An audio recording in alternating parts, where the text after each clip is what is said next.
Local issues நீங்கள் எவ்வளோ பேசிக்கிட்டு இருக்கீங்க, எவ்வளோ நிர்வாக சீர்கேடுகளை சரி பண்ணணும்னு சொல்லிட்டு இருக்கீங்க. ஆனால் இன்றைக்கும் பார்த்தீங்கன்னா டீலிமிட்டேஷன் விவகாரத்தை திமுக விடுறதா இல்லை. அதில் ஒரு பாசிட்டிவ் நோட்டும் இருக்க தான் செய்து. டீலிமிட்டேஷன் வந்தால் சதர்ன் ஸ்டேட்ஸுக்கு ஆபத்து அப்படிங்கிற ஒரு அறிகுறியை முன்வைக்கிறார் நம்முடைய முதலமைச்சர் மு.க. ஸ்டாலின். ஆனால் ஆர்பி உதயகுமார் போன்ற அதிமுகவை சேர்ந்தவங்க என்ன சொல்கிறாங்கன்னா, இவங்களுடைய குடும்ப பிரச்சனை திசை திருப்பதாங்க இதெல்லாம் கையில் எடுக்கிறாங்க அப்படின்னு சொல்கிறாரு. எடப்பாடி பழனிசாமி என்ன சொல்கிறாங்கன்னா, சதர்ன் ஸ்டேட்டுக்கு ஆபத்து, எண்ணிக்கை குறையுதுன்னா நம்ம கண்டிப்பாக ஃபைட் பண்ணலாங்கிறாரு. ஆனால் சந்திரபாபு நாயுடு ஒரு முக்கியமான ஒரு ஹிண்டுல ஒரு விஷயத்தை நான் படித்தேன். அவர் சொல்கிறாரு, பிஎம்க்கு கன்சர்ன் இருக்குங்க, பிரச்சனை வந்தால் பேசுவோம், 100% பிரச்சனை வராது அப்படிங்கிறாரு. எப்படி பார்க்குறது சந்திரபாபு நாயுடு ஸ்டேட்மெண்ட்?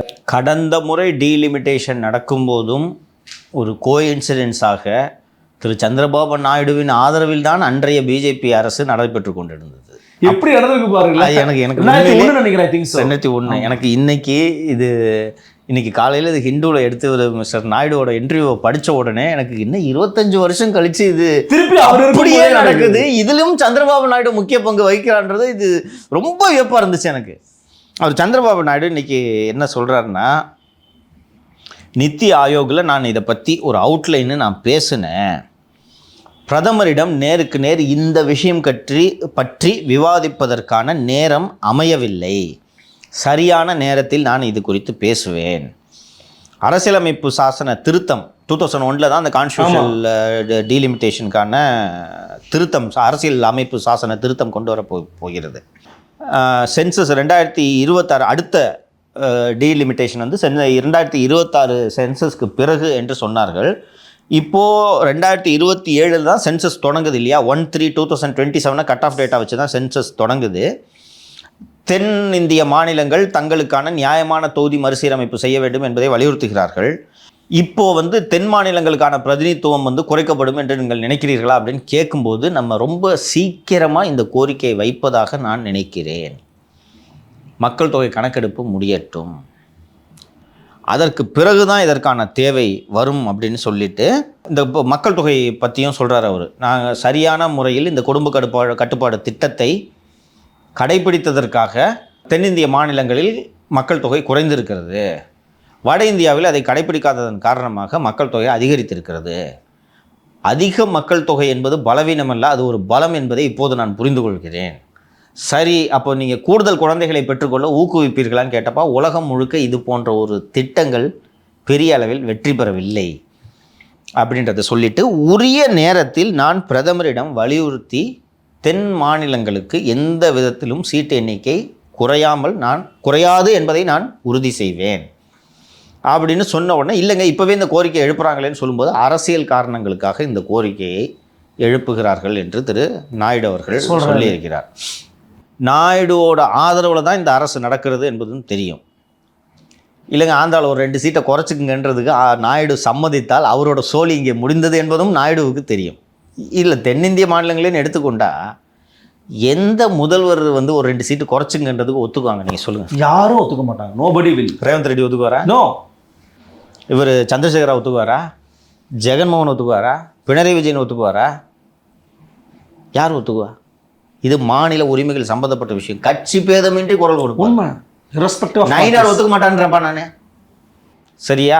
அப்போது எனக்கு நீங்கள் தான் இதுக்கு பதில் சொல்லணும். இப்போது திருப்பியும் நடுவில் இந்த நித்தி ஆயோக் கூட்டத்துக்கு போயிட்டு வந்ததுலேருந்து கம்முன்னு இருந்தாங்க, ரைட்டா? சென்சஸ் என்ற அறிவிப்பு வந்ததும் திருப்பி ஃபேர் டீலிமிட்டேஷன்னு முதல்வர் மற்றும் திமுக கம்பு சுத்த ஆரம்பிச்சிருக்காங்க. இதை எலெக்ஷன் இஷ்யூவாக இவங்க கொண்டு போகிறாங்க அப்படின்றது இதுலேருந்து நான் புரிஞ்சுக்கிறேன். ஏன்னா 26 ப்ரொபகண்டா பண்ணுவாங்க. ஏன்னா அவங்களுக்கும் தெரியும் இது நாளைக்கு நடக்க போகிறது இல்லை என்பது. ஃபஸ்ட்டு மக்கள் தொகை கணக்கெடுப்பு, அது முடிஞ்ச உடனே டேட்டா, அந்த டேட்டாவுக்கு பிறகு டீலிமிட்டேஷன் ஆக்ட்னு ஒன்று கொண்டு வரணும். அந்த டீலிமிட்டேஷன் ஆக்ட் பாராளுமன்றத்தில் விவாதிக்கப்பட்டு கொண்டு வரப்பட வேண்டும். அந்த சட்ட நிறைவேற்றத்தின் போது நீங்கள் அத்தனை பேரும் விவாதிக்கலாம். இங்கே இருந்து போன 39 போவாங்க, விவாதிக்கலாம். அதற்கு பிறகு டீலிமிட்டேஷன் கமிஷன் ஒன்று உருவாக்கப்பட வேண்டும். அந்த கமிஷன் இந்தியா முழுக்க சென்று ஆராய்ச்சி நடத்தும். எந்த தொகுதியை எப்படி மறுசீரமைப்பு பண்ணுறதுன்னா அந்த பாப்புலேஷன் டேட்டாவை வச்சு சேஞ்ச் பண்ணுவாங்க. இதெல்லாம் பண்ணி முடிக்கிறது இன்னையிலேருந்து 10 வருஷம் ஆகும்.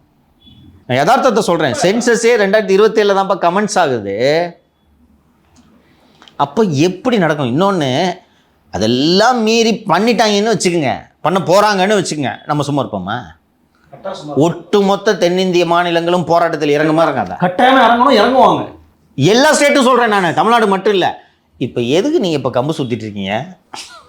இப்போ என்ன கேட்டிங்கன்னு வச்சுக்கோங்களேன், பிஜேபி எதிர்ப்பதற்கு வந்து எப்பயுமே திமுக என்ன பண்ணுறாங்கன்னா நடுவண் அரசின் மீதான எந்த வாய்ப்பு கிடைக்குன்னு காத்துக்கிட்டு இருக்காங்க. அப்போ இது ஒரு வாய்ப்பாக இருக்கா, நம்ம ட்ரை பண்ணுவோம், போடுவோம், நம்ம இப்போயும் ஆரம்பிப்போம், தட் இஸ் அப்படின்னு பண்ணுறாங்க. That is right Arulmozhi. எனக்கு இது எடுபடுமா, சட்டப்பேரவை தேர்தலில் திமுகவுக்கு இது உதவுமான்றது தான் நான் தெரிஞ்சுக்க விரும்புகிறேன். அகடமிக்காக கேட்குறேன் நான்.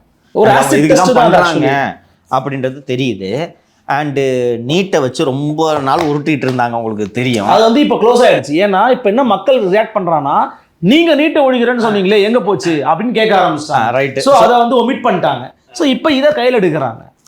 நீட்டு கதை முடிஞ்சு போச்சு, மும்மொழி கொள்கையும் பெருசாக எடுபடல, அது முடிஞ்சு போச்சு. இப்போ இது மட்டும் எப்படி அருள்மொழி எடுப்படும்? எனக்கு நான் எதுக்காக தெரிஞ்சுக்கிறது திருப்பி திருப்பி கேட்குறேன்னா, திமுகவுக்கு சரியாக ஐடியா கொடுக்குறதுக்கு ஆள் இல்லாமல் போயிட்டாங்களோன்ட்டு தான் எனக்கு தோணுது. சீரியஸாக நீங்கள் பிஜேபி அட்டாக் பண்ணுங்கள்.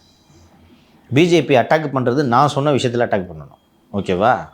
தமிழக பிஜேபி தலைவராக ஒரு தலித்தை கொண்டு வருகிறீர்கள், இந்திய குடியரசுத் தலைவராக ஒரு தலித்தை கொண்டு வருகிறீர்கள், இங்கே இருக்க கோயிலுக்கு தலித்தை கூட்டு போங்க, அதுதான் கவுண்டர். கரெக்டா? நாங்கள் பாருங்கள் குடியரசுத் தலைவராக ஒரு தலித்தை நியமித்திருக்கிறோம், தமிழக பிஜேபி தலைவராக ஒரு தலித்தை நியமித்திருக்கிறோம், பண்ணியா? ஸ்ரீரங்கம் கோவில் கருவறைக்குள்ள அவர்களை அழைத்து செல்லுங்கள் என்பதை நீங்கள் கவுண்டராக வைக்க அதான் சார். இப்போ இந்திய லெவலில் அவங்க வந்து முஸ்லீம்ஸ் இந்துன்னு சொல்லிட்டு போலரைஸ் பண்ணுறாங்கன்னா, இவங்க வந்து இங்கே ஜாதிகளாக தான் போலரைஸ் பண்ணணும். ஸோ அங்கேயும் அவங்க வந்து லேக் ஆகுறாங்க. எஸ்வி சேகரை கூப்பிட்டு போயிட்டு அவங்க அப்பாவோட பேரை ரோட்டுக்கு வைக்கிறது மட்டும் இல்லாம நீங்க தேர்தலில் உதவி செய்யணும்லாம் கேட்குறாரு சிஎம். எஸ்வி சேகருக்கு திமுகவின் மேடையில் பரிவட்டம் கட்டப்பட்டது. இதெல்லாம் வந்து நிறைய ஜேர்னலிஸ்டுகளே சொன்னாங்க. அவர் மேலே அக்யூசேஷன்லாம் இருக்குது. மற்றது சாதி இதெல்லாம் விடுங்க, அவர் பெண் பத்திரிகைகளை பற்றி எப்படி பேசுகிறாங்க ஞாபகம் இருக்கா? ஏற்றலாமா? ஏற்றி பரிவட்டம் கட்டுறாங்க. திமுக மேடையில் பரிவட்டம் கட்டுறாங்க. சார் நீங்கள் ஜாதியை விடுங்கன்னு சொல்கிறீங்க. அவங்களோட கோர் ஸ்ட்ரென்த் அதுதான் சார். திமுகவோட கோர் ஸ்ட்ரென்த்து அவங்க பார்த்திங்கன்னா என்ன சொல்லுவாங்கன்னா, இங்கே பாருங்கள் நீங்கள் ஜாதி ஜாதின்னு சொல்கிறாங்க, இந்துக்கள் சொல்கிறாங்க, அவங்கள பொறுத்த வரைக்கும் பிராமணர்கள் தான் இந்துக்கள் அப்படின்னு போலரைஸ் பண்ணி தான் திமுக இங்கே வந்து ஓட்டுகள் வாங்கும்.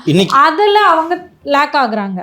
நீங்கள் சொல்கிற ஆங்கிளில் அதுதான் நான் சொல்கிறேன். உங்களோட ஸ்ட்ரென்த்துக்கு போங்க, go back to your roots. உங்கள் ஐடியாலஜியை திருப்பி பேச ஆரம்பிங்க. ஆனால் நீங்கள் சொல்கிற மாதிரி அதை அவங்க தொட்டாங்கன்னா இங்கே திரும்ப பிஜேபி உள்ளே வரவே முடியாது. அது ஒன்று தான் வழின்னு சொல்கிறேன். நீங்கள் சொன்ன மாதிரி இல்லை, கரெக்ட் தான். நான் இவ்வளோ நாளாக திமுக அந்த பேஸ்மெண்ட்டில் தான் நின்றுருக்கு. அதனால தான் நீங்கள் முன்னாள் உடன்பிறப்பாக இருந்தீர்கள். இல்ல ஆக்சுவலி அப்படி சொல்லணும்னா மேட்டர்னா எல்லாருமே பை பர்த் நம்ம இப்ப யோசிச்சா இப்ப ஏன் நம்மளுக்கு திமுக மேல ஒரு ஆதரவு கொடுக்க முடியலன்னா சொன்ன மாதிரி நீங்க அந்த கோரை விட்டு போயிட்டீங்க, உங்க கோரை விட்டுட்டீங்க. நீங்க சொல்றது 100% உண்மை. எங்க ஆக்சுவலி என்ன பாத்தீங்கன்னா இந்த கடைசி 10 ஆண்டுகள்ல என்டிகேவோட எமர்ஜ் இருக்குல்ல, அது வந்து ஆப்சன்ஸ் ஆஃப் டிஎம்கே ஐடியாலஜி தான். இவங்களுடைய கோரை விட்டதுனால இவங்க வந்து பாத்தீங்கன்னா நம்ம தமிழர்கள், நம்ம இந்துக்கள் இல்ல, நம்மலாம் வந்து வேற அப்படின்ற ஒரு பண்ணும்போது அது யங்ஸ்டர்ஸ்க்கு வந்து ரொம்ப ஆப்ஷனா இருக்கு. இவங்க என்னப்பா வேற மாதிரி போறாங்க, இவங்க தான்ப்பா அவங்க விட்ட இடத்த தொடறாங்கன்னும் போது ஒரு பிளஸ்ஸா மாறுது.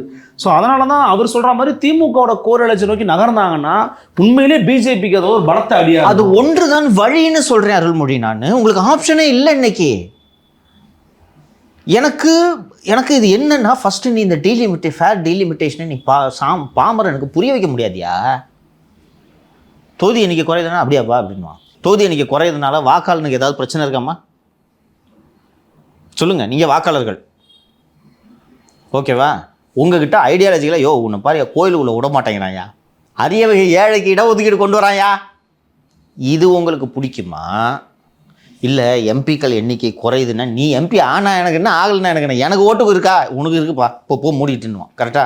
அவங்களோட பேஸ் அவங்க மறந்துட்டு பிஜேபினாலே எதிர்க்கணும், அதுதான் நம்மளுக்கு ஓட்டு வருதுன்னு அவங்க நம்ப ஆரம்பிச்சிட்டாங்க சார்.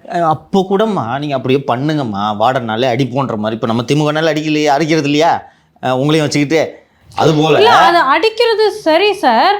ஆனா எந்த இடத்துல நீங்க அடிக்கிறீங்கன்றது இருக்குல்ல. அதுதான் மாலதி நான் சொல்றேன். எனக்கு என்னன்னா, நீங்க பிஜேபியை எதிர்த்து பிஜேபி அரசியலை எதிர்ப்பதற்கு 100 விஷயங்கள் இருக்கின்றன. அந்த 100 விஷயங்களில் மக்களுக்கு எளிதாக புரியக்கூடிய, மக்களை கவரக்கூடிய விஷயங்களை நீங்கள் கையில் எடுக்க வேண்டும். கரெக்ட். அதான் நீங்க சொல்றது கரெக்ட். டீலிமிட்டேஷன் எதிர்க்கணும் தான்.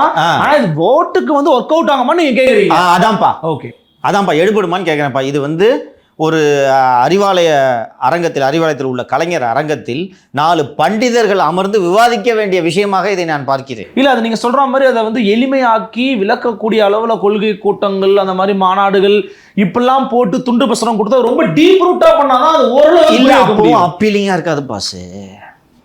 ஈஸியாக எதுக்குப்பா நான் இப்போ இந்த தொடக்கத்தில் பேசணும். அந்த அவங்க செல்வி மம்தா பானர்ஜியோட படம் போட்டது நீங்கள் இவங்க கேட்டாங்கன்னு நினைக்கிறேன். சார் ஊழல்கள்லாம் சொல்லக்கூடாது, அதெல்லாம் ரொம்ப கஷ்டம் பாசு. ஈஸியாக டீச்சர் ரெக்ரூட்மெண்ட் ஸ்கேமு, ரேஷனில் ஸ்கேமு, அங்கே நிறைய ஸ்கேம்லாம் நடந்திருக்கு. இவங்களே கேஸ் போட்டிருக்காங்களே. டீச்சர் ரெக்ரூட்மெண்ட்டில் கிட்டத்தட்ட ஒரு 20,000 ஆசிரியர்களை ஒரே உத்தரவில் உச்சநீதிமன்றம் வீட்டுக்கு போட்டுருச்சு. இதெல்லாம் ஸ்கேமு. இதை மேற்கு வங்கத்தில் இருக்கக்கூடிய கிராமத்தில் இருக்கக்கூடிய படிப்பறிவில்லாத மக்களிடம் போய் இந்த மாதிரி ஆசிரியர் தேர்வில் முறைகேடு அப்படின்னா, நான் ஸ்கூலுக்கே போகிறதில்லை, எனக்கு எது என்ன நடந்தால் எனக்கு என்ன சார் அப்படின்னு சொல்லுவான். இந்து மதத்துக்கு ஆபத்து அப்படின்னு சொன்னால் லொடுக்குன்னு பிடிச்சிக்குவானா? என்னது மதத்துக்கு ஆபத்து? ஆமையா, பங்களாதேஷ்லேருந்து வந்தவங்களுக்கு சப்போர்ட் பண்ணுது அந்த அம்மா. ஈஸியா இப்படிப்பட்ட இஷ்யூ பிடிக்கணும். இஷ்யூ இம்பார்ட்டன்ட் தான். பட் ஆனால் நீங்கள் சொல்கிற மாதிரி அதை கொண்டு போய் சேர்க்க முடியுமா அப்படிங்கிறது தெரியல. திமுகவில் சிந்திக்கிறதுக்கு ஆள் இல்லைன்னு நான் புரிஞ்சுக்கிறேன். முடிச்சிடலாம், இதான் கடைசி. சிந்திக்கிறதுக்கு ஆள் இல்லைன்னு நான் புரிஞ்சுக்கிறேன் அருள்மொழி. நான் ஒரு ஓய்வு பெற்ற ஒரு டிஜிபி ஒருவர் போய் பார்த்தேன். ரொம்ப நீண்ட நாள் உளவுத்துறையில் இருந்தவர், அறிவாளி. இப்போ வீட்டுக்கு போய் பார்க்குறேன், 14 பேப்பர் வாங்குறாரு. பேப்பர் வருதானே தெரியல, ஏன்னா இவ்வளோ பேப்பர் கடையே அருகி போச்சு. ஆமாம், வாங்குறாரு. எல்லா பேப்பரும் இருக்குது. அப்போ என்னப்பா பழசெல்லாம் எடுத்து போட்டுன்னு இருக்கானுங்க முரசொலியில். எழுதுறதுக்கு ஆள் இல்லை போல இருக்குப்பா. அவருக்கு இன்னும் டீப்பாக சொன்னால் புரியாதுன்றதுனால விட்டுனேன் நான். இதுக்கே எப்படி சொல்கிறீங்களே? முரசொலி பப்ளிஷர் யார் தெரியுமா? துர்கா சொந்தக்கார பையன், கலைஞர் டிவி கார்த்திக் அப்படின்னு சொன்னால் யாருப்பா அது அப்படின்ட்டு ஒரு வியப்படைவார். அவர் அந்த ஒரு சீனியர் ஐபிஎஸ் ஆஃபீஸர். அவரோட அப்சர்வேஷனை பாரு. என்னப்பா பழசை தூக்கி போட்டுட்ருக்கானுங்க. பெட்டகமோ பொக்கிஷமோ ஏதோ ஒன்றுன்ட்டு அப்போ எழுதுனதை போட்டுருக்காங்க. இன்றைக்கி எழுத ஆள் இல்லை. ஸோ அந்த ஒரிஜினல் திங்கர்ஸ் இல்லை. ஸோ உங்கள் ஐடியாலஜியே, உங்கள் மூளையே வந்து உங்களுக்கு பதிலாக சிந்திப்பதற்காகத்தானே நீங்கள் பிரசாந்த் கிஷோரை அழைத்து வந்தீர்கள். இன்றைய காலகட்டத்துக்கு அவர்கள் எல்லாம் தேவை அப்படின்றத நான் மறுக்கலை. அது உங்களுக்கு இந்த சோஷியல் மீடியா இதை மேனேஜ் பண்ணுறதுக்கு அவர்களை பயன்படுத்தி கொள்ளலாம். கட்சியின் கொள்கை என்ன, கட்சி எந்த திசையில் எதை அடிப்படையாக வைத்து தேர்தலை சந்திக்க வேண்டும் என்பதை சிந்திப்பதற்கு நீங்கள் பீகாரில் இருந்து ஒரு பீடா வியாபாரியை வல்லவா அழைத்து வருகிறீர்கள். இங்கே உங்களுக்கு அடிப்படை சிக்கல் தெரியுதா? கலைஞர் அதை பண்ணியிருக்க மாட்டார். உங்களுக்கு சிக்கல் தெரியுதா? எனக்கு கிட்டத்தட்ட எனக்கு இது என் மனசுக்கு நல்லா தெரியுது. இது எடுபடாது. ஃபேர் டீம்ல இந்த தொகுதி மறுசீரமைப்பு எடுபடாது. பிஜேபி எதுக்கணும், உங்களுக்கு ஒரு வழியில். இன்னொன்று, தமிழ்நாட்டில் பிஜேபி எதிர்ப்புக்கு வலுவான வாக்கு வங்கி இருக்கு. அதை கவர்றதுக்கு இந்த டீலிமிட்டேஷன் உதவாதுன்றது எனக்கு தோணிக்கிட்டே இருக்கு. அதுக்கு தான் நான் உங்ககிட்ட கேட்குறேன். இல்லை, அவங்களே ஒரு முயற்சியாக தான் பார்க்குறாங்க நான் நினைக்கிறேன். சொல்லுவோம், இப்போயே சொல்லி பார்ப்போம்னு நினைக்கிறாங்க. நீங்கள் சொல்கிற மாதிரி எடுபடணும்னு வச்சுக்கோங்களேன், அடுத்த வாய்ப்புக்கு போய் நகருவாங்கன்றது என் கருத்து. அடுத்ததை நோக்கி நகருவாங்க. என்ன பண்ணலாம்? அடுத்ததை நோக்கி நகர்ந்து கவர்ச்சிகரமான ஒரு திட்டத்தோடு இந்த தேர்தலை எதிர்கொள்வதற்கு அங்கே ஆள் இல்லை அருள்மொழி. இப்போ தானே நம்ம நிகழ்ச்சியில் பேசணும். சம்பிரதாயமாக ஐடி கம்பெனி டீம் மீட்டிங் மாதிரி நடத்துறீங்க நீங்கள் மாவட்ட செயலாளர் கூட்டத்தை. கோபமாக வருதியா? சோஷியல் மீடியாலேயே கட்சி நடத்தக்கூடிய தாவேக்க கூட ஒரு 6 மாதத்துக்கு ஒரு வாட்டி இந்த பூத் ஏஜென்ட் மீட்டிங்னாலும் நண்பா நண்பீஸ்னு ஏதோ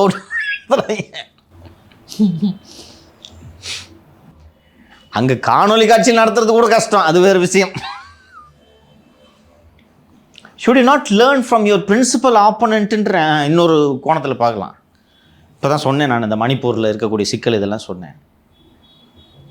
அவ்வளோ இருக்கும்போது அமித்ஷா காணொலி காட்சியில் அவர்கள் கட்சி நிர்வாகிகளோடு ஒரு கூட்டத்தை நடத்தக்கூடாதா? அசால்ட்டாக பண்ணிட்டு போயிருக்கலாம். வராமல் போயிடுவாங்களா? அது ஒரு மன் கி பாத்து, உன் கி பாத்து இல்லைன்றதுனால தான் இங்கே வர்றாரு அவரு. ஏன் வர்றாரு அமித்ஷா? இதுக்கு மட்டும் சொல்லுங்க நீங்கள். நீங்கள் சொன்ன மாதிரி மீட் பண்ணும்போது இப்போ வந்து நயினார் அவர்களுக்கு தமிழிசை என்ன சொன்னாங்களோ அப்படின்ற டவுட் இருக்கும், தமிழிசைக்கு நயினார் என்ன சொன்னாரோ அப்படின்ற டவுட் எல்லாம் இருக்கும். This is politics. ஆமாம், அப்படி இருக்கும்போது தனியாக மீட் பண்ணுறது அப்படிங்கிறது அவங்க கட்சியை ஸ்ட்ராங்காக வச்சுக்கிறதுக்கு அது உதவும். டெல்லியிலையோ அமித்ஷா கிட்டேயோ கம்ப்யூட்டர் லேப்டாப்லாம் இல்லையா? அவங்கள்ட்ட பெரிய ஸ்க்ரீனே வச்சுருப்பாங்க இல்லையா? அப்படி இருக்கும்போது இந்தியா முழுக்க இருக்கக்கூடிய சட்டம் ஒழுங்கு பிரச்சனை, உள்நாட்டு பாதுகாப்பு பிரச்சனை எல்லாவற்றையும் ஓரம் வைத்து விட்டு 2 நாட்கள் தமிழகத்தில் அமித்ஷா நேரத்தை செலவிட வேண்டிய தேவை என்ன? இன்னொன்று, இந்த மாவட்ட செயலாளர்கள்லாம் சென்னைக்கு போகணுன்னே பஸ்ஸுக்கு காசு இல்லை அப்படின்ற நிலைமையில் இருக்கிறார்களா? வாயானா வர போகிறாங்க. அறிவாலயத்தில் மீட்டிங்கு. அது ஒரு ரெஃப்ரெஷ்மெண்ட்டாகவும் இருக்கும் கட்சி. இவங்க பண்ணாங்கல்லப்பா, அவங்க பேர் என்ன, அவங்க அதிமுக. ஆமாம், ஒரு பேட்சாக நடத்துனாங்கல்லப்பா. நீங்கள் அதே ஸ்ட்ராட்டஜியை கூட அடாப்ட் பண்ணலான்னு நான் சொல்கிறேன். இப்போ சென்னையில் வந்து ஒரு சேகர் பாபுவோ இல்லை வேறு யாரோ ஒரு நம்ம மாசு இருக்கிறாருன்னு வச்சுங்களேன். மாசு வந்து திருநெல்வேலி நிர்வாகிகளை சந்தித்து பேச வேண்டும். அப்படிலாம் இல்லைன்னா கட்சியில் அடுத்த கட்டத்தில் இன்னொன்று யாரையும் வளர்க்கல. நீங்கள் யோசிச்சு பார்த்தீங்கன்னா அடுத்த கட்டமாக உங்களது தளபதிகள் யாராவது உங்களால் முடியவில்லை என்றால் அடுத்த கட்டமாக உங்கள் தளபதிகள் யாராவது இதை கையாள்கிறார்கள்னு பார்த்தா உங்கள்கிட்ட தளபதியே இல்லை. உங்கள் மகன் சாயங்காலம் 6 மணிக்கு முன்னாடி எந்திரிச்சுக்கிறது இல்லை. தங்கச்சிக்கிட்ட விட்டா பையனுக்கு பிரச்சனைன்றதுனால தங்கச்சி கிட்டே சேர்க்கறதில்ல. டெல்லி விட்டு வந்துடாதம்மா நீ அப்படின்னு வச்சுருக்கிறீங்க. டெல்லி, ரஷ்யா அப்படியே போங்க. நீங்கள் உஸ்பெகிஸ்தான், உக்ரைனு அங்கே வேணா சண்டை நடந்துக்குது, இங்கிட்டு போங்க என்று அனுப்பி கொண்டிருக்கிறீர்கள். உங்களுக்கு யாரும் இல்லை என்றால் நீங்கள் கையில் எடுத்து போட்டு இதை செய்ய வேண்டும். இந்த மாவட்ட செயலாளர் கூட்டம் சம்பிரதாயமாக இருக்கிறதா உங்களுக்கு தெரியலையா? நமக்கே டீலிமிட்டேஷன் புரிய மாட்டேங்குது. இதில் காணொலி காட்சி நடத்தி நீங்கள் மாவட்ட செயலாளர்கள் டீலிமிட்டேஷனை புரிய வச்சு அவன் வீடு வீடாக எடுத்துகிட்டு போயிடுவானா? டீலிமிட்டேஷன் பண்டிதர்கள் பேசும் விஷயம் பாஸ், பாமரன் பேசும் விஷயம் கிடையாது. அதுதான் சார். இப்போ உங்களோட எதிரி வந்து ஏகப்பட்ட பலமான ஆயுதங்களோட வராங்க உங்களை நோக்கி, நீங்க இருந்த ஆயுதத்தையும் கீழே போட்டு நிக்கிறீங்க. Exactly Malathi. I feel sad for DMK. எனக்கு அவங்களோட தோல்வி என் கண்ணுக்கு தெரிகிறது. தோக்க போகிறாங்க, மோசமாக தோக்க போகிறாங்க, அது என் கண்ணுக்கு தெரியுது. ஏன்னா வெற்றி பெறுவதற்கான எந்த வேலையுமே அவங்க செய்யாதது இல்லாமல் தப்பு செய்கிறாங்க. அண்டு போலியான புள்ளி விவரங்கள் அவர்களது நம்பிக்கையை அதிகப்படுத்தி கொண்டே இருக்கிறது. உச்சநீதிமன்றம் விடுவித்த தடையை நீக்கிய பிறகு அமலாக்கத்துறை வந்தால் இன்னும் மோசமான கலக்கலத்து போகும் திமுக.